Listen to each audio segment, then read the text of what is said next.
Welcome back. My name is Dr. Pavna Patek, and I'm a hematologist-oncologist here at MemorialCare. I'm joined by our lovely registered dietitian, Mandy Trammell. Hi, I'm so excited to be here with you. And this has been a project that I've been really grateful to participate on. I'm a registered dietitian over at Saddleback Memorial Medical Center. And our team here at Saddleback, as well as our nutrition and registered dietitian teams over at Orange Coast and Long Beach, have really put our heads together to come up with this content and this resource that will hopefully be beneficial for our patients and families undergoing cancer care. Thank you so much, Mandy. This has been a labor of love, and I serve as our medical director of integrative oncology, and this is essentially an attempt to integrate all aspects of your treatment, from chemotherapy, surgery, radiation, what have you, and also recognizing the importance of nutrition. In my office, one of the most common questions I get is, what do I eat? Especially during treatment, and some of our treatments do induce side effects that can be really challenging. And so it's very important to talk to your doctor about what side effects you're experiencing, especially changes in taste, lack of appetite, or even the fatigue that can develop on treatment. So, Mandy, why don't you share with us some strategies or recommendations if of a patient of mine, or their loved one is noticing these symptoms in a patient? Yeah, so one of the common ones we see is is taste change, and that could be, again, related to chemotherapy, could be radiation, and there's kind of a variety. Some patients will tell me that food just tastes off, or sometimes they describe it as kind of a cardboard or a dusty taste to food. And there are strategies to help with that. So some of the main things we recommend is incorporating frozen fruit. Frozen fruit is cold, it is sweet, it's cleansing to the palate. You could snack on it, grab pieces of mango or strawberries or cherries. You could also blend it up if you wanted to make a shake or a smoothie, add it to some yogurt. That is a really good way to help kind of cleanse the palate and get rid of that off-putting taste. You want to limit canned foods, because that can, with the aluminum, cause an exacerbation of that cardboard taste. Another strategy is to add tart flavor. So that could look like squeezing lime or lemon or orange on your food to help kind of give you some balance. Another strategy is to just really bring flavor in, because sometimes that off taste is because your taste buds aren't as sensitive, so you're not picking up on flavors. So strategies like marinating your meats before you cook with them, using strong sauces such as ketchup, mustard, soy sauce, things that have stronger flavors can help with that off taste. Some of our patients, they experience a bitter or a metallic taste, and so for that, we're gonna up the sweet. So we're gonna focus on eating sweeter fruits, especially melons, things like cantaloupe or watermelon or honeydew, that's really nice and ripe. That sweet flavor can be a nice balance. Lemon here can also be really helpful if you're tasting that acidic or metal flavor. And then we also want to think about what we're eating with and what we're cooking with. Try using bamboo or plastic utensils. Think about if you're cooking in cast iron or stainless steel to maybe move away from that, and maybe use more ceramic or things like that to help with that metallic flavor. For your proteins, sometimes it might be helpful to lean into more of your white meats and your vegetarian proteins versus your red meats, which are naturally higher in iron. So focus on chicken and eggs and tofu and beans. And then another handy trick that seems to work really well for my patients is to suck on a sugar-free lemon drop before eating. Kind of just helps reset the palate, and then when you eat, you'll notice reduced symptoms. Sometimes patients have an increase in salty or an increase in sweet. They're more sensitive to those two flavors. And so if you're having an increase in salt, you want to reduce the salt that you're using, right? The salt you're adding when you're cooking or choosing packaged items that are naturally lower in sodium. And then up the sweet, because that's the balancing flavor, right? So incorporate fruits, jams, jellies, honeys, things that will make food taste sweeter, and that will help reduce the salt that's kind of feeling overwhelming. And then if you're tasting sweet, do the opposite and increase the sour or the tart. So that, again, your limes, lemons, oranges will come into place here. You can also emphasize bitter. So more vegetables versus fruits. Those can help kind of balance out that extra sweet taste that you're experiencing. And then finally, in terms of taste changes, sometimes for patients it smells. So eating your food room temperature or cold is going to have less aroma than eating food when it's hot. So even if you're grabbing leftovers or eating something that's traditionally eaten hot, you can eat it cold or room temperature and the smell will be less strong. And if you're lucky enough to have a caregiver or a friend or family who's preparing meals for you, maybe avoid the kitchen while the meal is being prepared and then eat it together, again, at room temperature. So those are just some strategies that can help with those taste changes that patients might be experiencing. I see. Wonderful. You did a really beautiful illustration of almost the different palette of options we have for when your palate is off. And I can tell you that, in my clinic, patients come to me and say, like, I have this off taste in my mouth. It tastes like metal. And then in my medical brain, I'm thinking, oh, this is dysgeusia. And, and then but people, they're living that, and so to know the options and really actually bring it back to some ancient wisdoms, ancient cultures like Ayurveda and traditional Chinese practices, they understand that you should eat with your senses, your sight, your smell, the touch, the flavors, and even the balance of all the flavors are important. So just remembering that sort of kind of rainbow wheel of senses and colors to help you better tolerate the food. So now, what about patients who really just like food in general? No, they don't want to eat. How can they improve their appetite? Yeah, that is a really common symptom. Having a decreased appetite is probably one of the main reasons we see patients as dietitians. And so there are some strategies. The first thing is you want to avoid large meals. If you do not feel like eating and someone puts a large plate of food in front of you, you're going to feel your appetite come down even further. That's not going to be something that you want to eat. So smaller, more frequent meals is what we're looking for. Ideally, you're eating every 2 to 3 hours because you're probably not eating a lot at one time. So we want to eat more often and we want to make sure that every bite counts. For some patients who have really severely decreased appetites, the thought of eating just doesn't even sound good. And so for those patients, you kind of have to think about your food like you would your medication, right? It's something that your body needs. It's something that you need to get in. And so maybe you set a timer, okay? Every, 2 to 3 hours, I'm gonna remind myself to take my nutrition, to get my nutrition in. And even if it's just a few bites of something, that's okay. And because we're eating less volume, we really want every bite to count. So we want foods that are high in calorie. We want foods that are high in protein. We want to make sure that we're getting the biggest bang for our buck with every bite that we're taking.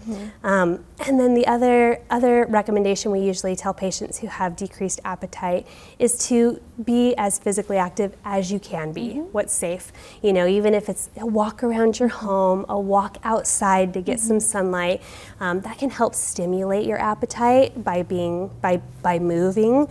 So that is a good idea to do before a mealtime. And patients might notice that there's particular times of the day where they have the greatest appetite. So whatever that might be, let's say you wake up in the morning and you have a good appetite, capitalize on it then. And throughout the rest of the day, kind of stick to those smaller, more frequent meals. Maybe it's at night and that's okay too. Or maybe you have a day where you're feeling good, maximize your nutrition on that day, and then on the other days, just really support your body with those smaller, more frequent, calorie-dense foods. I love that. So what I'm hearing from you, and I really liked your analogy of food as a medicine, and that's really sometimes in certain parts of our treatment, or even if after treatment, you're just not in the space where taking in food is your number one priority. It's really good to break it down into smaller, achievable bites, literally. Yeah. And also, I liked how you were saying, moving, and how does that help? It's just actually, promoting the digestion by allowing your body to sit upright and just kind of re-engaging with your senses. That mindfulness component can make what might be a challenge a lot more pleasurable. So thank you for sharing that. And now to that end, when a patient is in a space and they're not, they're just so tired, they can't get out of bed. The task of nourishing themselves can become so overwhelming, even with phone delivery, food apps at our fingertips. What advice can you offer these patients? Yeah, so I think part of it will be similar to our patients with decreased appetites. When you feel good, maximize it. When you have days that are harder, you've got to do some of these other supportive things. So most of our patients have a network of people that has offered support when you get diagnosed and throughout your treatment. Lean into those people. They want to be there to support you. And so, if you're having decreased energy and you're really feeling fatigued, maybe reach out to a friend and say, hey, can you do some grocery shopping for me? Would you mind bringing by some dinner tonight? Would you mind stocking my fridge or pantry? Lean into your support network to help support you on those times where you're really feeling drained. The other end of that is to make sure that your fridge and pantry is stocked with things that are quick, easy to grab, nutrient dense. So some examples of this could be like, make sure you've got peanut butter in your fridge, make sure you've got a hummus dip, make sure you've got some high-fat Greek yogurt or cottage cheese, tuna salad or chicken salad. These are all foods that are high in protein, high in calories. You could have in the fridge or in the pantry and be able to grab it with a couple crackers, grab it with an apple or a couple baby carrots, whatever it might be, whatever sounds good to you. But having those foods on hand is going to require less energy from you to be able to get that nutrition in. Another good tip for patients who are just really fatigued is to consider incorporating a nutrition supplement drink. Sometimes it's easier to drink something rather than eat. So talk with your provider about what would be the most appropriate supplement for you, but we're probably looking at something that's high calorie and high protein. So consider that. And then, although you feel tired, I know that your body is undergoing a lot. Sometimes you're tired because of the cancer itself. Sometimes it's related to the treatment. But consider keeping your naps to an hour. And the reason for that is that we want you to eat more often because you're probably not eating a lot at one time. And so getting those foods in, again, like thinking about it like medication, these little building blocks for your body to do what it needs to do, it needs the nutrition.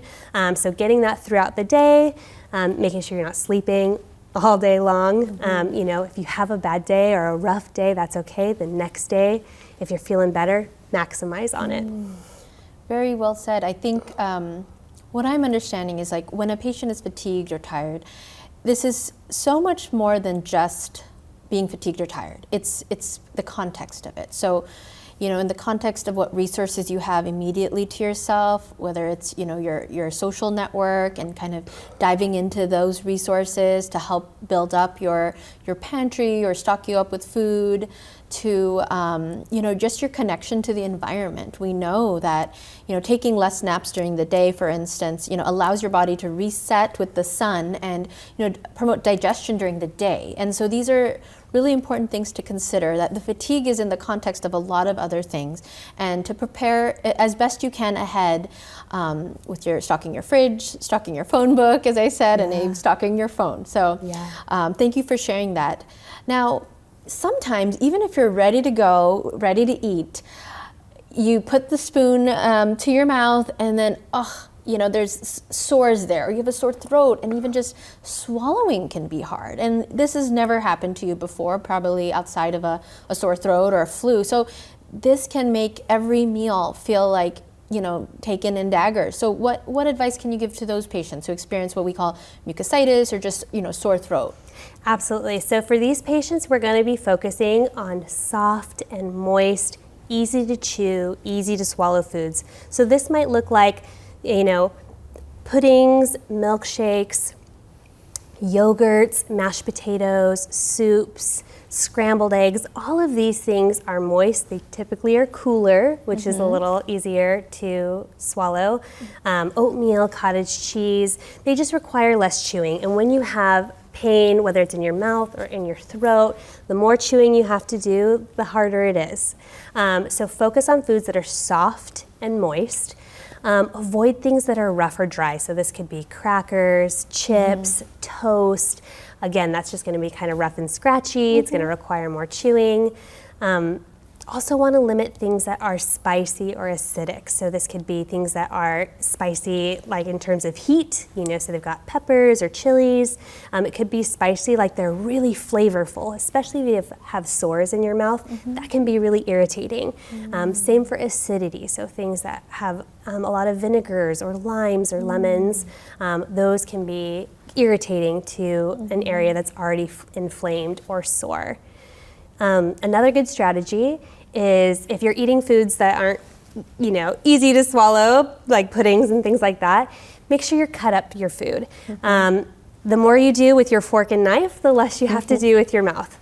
So cut your food into small pieces, make sure it's nice and moist with gravies and sauces. That's just going to make it go down better. You also want to be aware of anything that's going to exacerbate or make that inflammation worse. So things like alcohol and tobacco products, they cause increased inflammation, and that's not what we want in our mouth. Mouthwashes with alcohol in it can be burning or cause that increased inflammation. So you want to really limit those, and make sure to talk to your provider, because there are home remedies that we can make in terms of mouthwashes to help kind of cool and calm your mouth. There are medications that could help kind of numb any areas that are sore that you could do right before a meal. So it makes it less painful, and you can get more of that nutrition in that you need. Okay, wonderful. So what I'm hearing is that for patients who have sore throats, really leaning into the soft and moist foods, avoiding dry or rough, foods that can exacerbate the pain, foods that also might be a little too spicy in their heat or even flavors, acidic foods, doing the work for your body a little bit by cutting it into pieces, and leaning into temperature, like colder foods, avoiding, again, those substances and chemicals like alcohol and tobacco products. And then sharing these symptoms so that you can use at-home remedies or potentially even prescription products to help alongside that. And these all echo, again, just sort of ancient practices of, when your body is feeling a certain way, leaning into foods that are sort of slow and nourishing, sticky, rather than the dry, airy foods. Different traditions describe this very thing. So it's really nice to see this in modern practice. Thank you so much for sharing all this wealth of information, Mandy. I just wanted to leave our audience with our purpose for sharing this information. Are you ready? Let's do it. Let's nourish ourselves.